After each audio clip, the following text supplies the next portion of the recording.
Salam sejahtera tuan-tuan, puan-puan yang dihormati dan dikasihi sekalian. Kepris audit lelaki mengaku cicit Nabi, pengguna Twitter pula dedah kenyataan JAKIM, mencurigakan dan berhati-hati. Sejak minggu lalu, media sosial hangat memperkatakan mengenai kehadiran seorang lelaki dan Maghribi yang mengaku sebagai cicit Nabi Muhammad ke Malaysia. Isu berkenaan menjadi kecoh selepas beberapa negeri membatalkan program membabitkan lelaki dikenali sebagai Syed Muhammad Amin Hamid Al-Idrisi bagi sambutan Maulidul Rasul.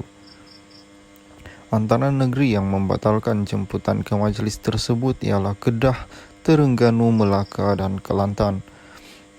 Malah pengarah Jabatan Hal Ehwal Negara Agama Islam Kelantan, Jahaik Datuk C. Muhammad Rahim Jusok yang dipetik daripada Sinar Harian berkata, semua pihak perlu menyemak terlebih dahulu kesahihan latar belakang individu yang mendakwa mereka dari keturunan junjungan Nabi Muhammad.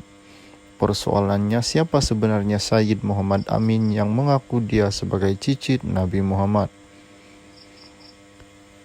Terbaru, seorang pengguna Twitter, Ari Zami, berkongsi kenyataan yang didakwa dikeluarkan bahagian penyelidik Jabatan Kemajuan Islam Malaysia tentang individu berkenaan.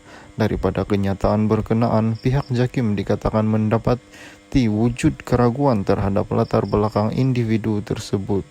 Syed berasal daripada Algeria yang mendapat kewarganegaraan Maghribi iaitu Maroko, yang dikatakan juga mendapat kewarganegaraan Perancis.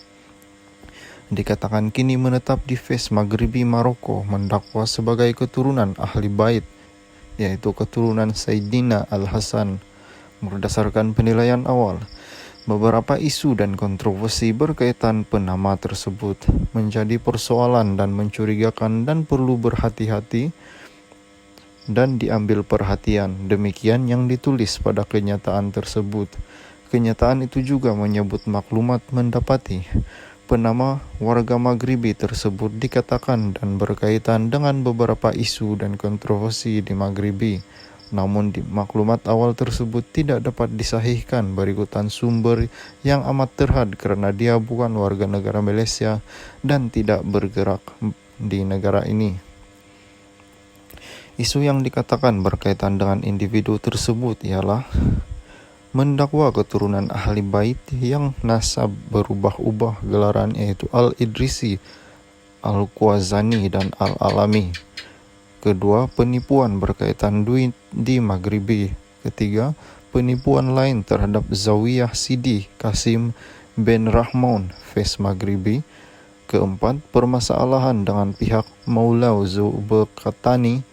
Kelima, dikatakan pihak Kementerian Wakaf menasihatkan kepada para syekh di Jami' Karum Huiyun supaya berhati-hati dengan penama tersebut.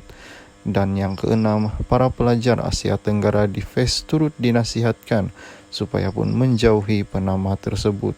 Dalam pada itu, penyanyi rap Kepris turut membuat hantaran menerusi Instagram memberi bayangan mengenai latar belakang individu berkenaan yang didakwa sebagai skamer. Atas permintaan ramai, kita sudah start audit saudara kita ini. InsyaAllah, Kep sendiri akan jumpa wakil My JAKIM to get to this bottom of this. InsyaAllah. Terima kasih Ustaz daripada JAKIM yang Kep baru call tadi pada 3 petang tulisnya. Kepris juga berkata akan mengeluarkan kenyataan rasmi mengenai perkara tersebut di akaun Instagram miliknya kemudian. Menerusi ruangan komen, netizen memberikan reaksi yang bercampur baru. Namun, rata-rata tidak sabar menantikan kenyataan daripada Kepris hasil bualannya dengan pegawai agensi induk agama itu.